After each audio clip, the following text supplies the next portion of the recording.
ચલો ready start. સદ્રહુ અરજીનો ન્યાયિક નિર્ણય કરતા પહેલાં નામદાર સર્વોચ્ચ અદાલત તથા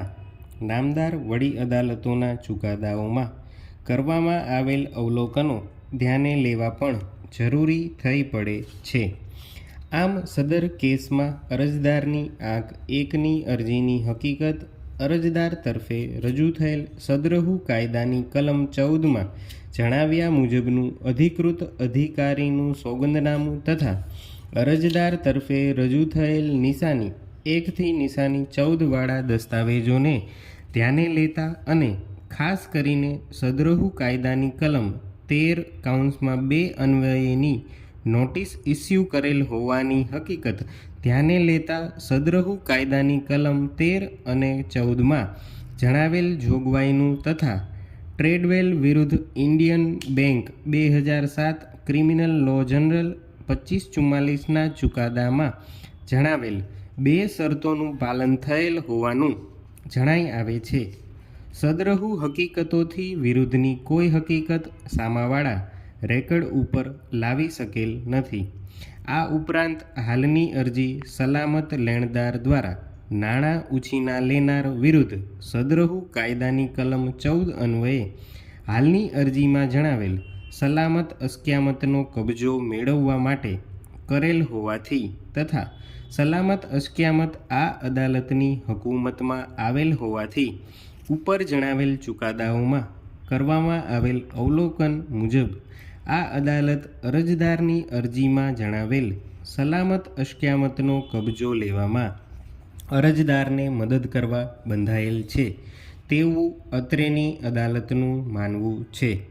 ઉપરોક્ત જણાવેલ તમામ હકીકતોને વંચાણે લેતા સ્પષ્ટ થાય છે કે સદર અરજી હાથ ધરવાની અત્રેની અદાલતને હકૂમત છે.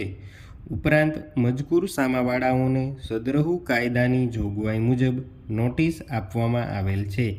અને નોટિસ આપ્યા બાદ પણ સામાવાળાઓ તરફે લોનની રકમ ભરપાઈ કરવામાં આવેલ નથી. તેમજ સલામત અસ્ક્યામત અત્રેની અદાલતની સ્થાનિક હકૂમતમાં આવેલી છે, જેથી હાલની અરજી ગ્રાહ્ય નહીં રાખવાનું દેખીતું કોઈ કારણ ન હોય નીચે મુજબનો આખરી હુકમ કરવામાં આવે છે. અરજદારની અરજી મંજૂર કરવામાં આવે છે. નાણાકીય અસ્ક્યામતોના જામીનીકરણ અને પુનઃનિર્માણ અને સિક્યોરિટી હિતના અમલ બાબત અધિનિયમ 2002ના કાયદાની કલમ 14(1)(a) અન્વયે શ્રી પરેશભાઈને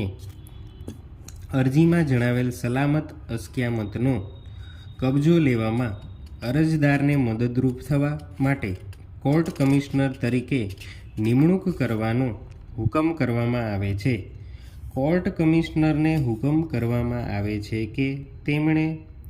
ઉપરોક્ત સલામત અસ્ક્યામતનો કબજો મેળવી તે અંગેનું પંચનામું નિષ્પક્ષ અને સ્વતંત્ર પંચોની હાજરીમાં કરી તેનો કબજો સલામત લેણદાર કાઉન્સમાં અરજદારના અધિકૃત વ્યક્તિને સોંપવો અને સલામત અસ્ક્યામત જો બંધ હાલતમાં હોય તો અથવા બંધ હાલતમાં જણાય તો તાળું તોડી અથવા તે માટે જરૂરી જણાય તેવી નિયમાનુસાર કાર્યવાહી કરવી અને સંજોગો વસાત પોલીસની મદદ લેવાની જરૂરિયાત ઊભી થાય તો તેવા સંજોગોમાં સલામત અસ્ક્યામત જે પોલીસ સ્ટેશનની હકૂમતમાં આવતી હોય તે પોલીસ સ્ટેશન પાસેથી અરજદારના ખર્ચે પોલીસ રક્ષણ મેળવીને જરૂરી તમામ કાર્યવાહી પૂર્ણ કરવી અને ત્યારબાદ સલામત અસ્ક્યામતનો પ્રત્યક્ષ કબજો અરજદાર બેંકના સંસ્થાના અધિકૃત અધિકારીશ્રીને પંચોની રૂબરૂમાં સોંપી આપવો.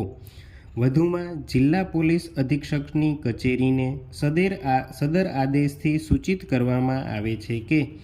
અરજદાર બેંક તરફથી જરૂરી અરજી મળીએથી નિયમ મુજબ રકમ ભરપાઈ કરીએથી સદર કાર્યવાહી માટે જરૂરી અને પર્યાપ્ત પોલીસ રક્ષણ પૂરું પાડવું.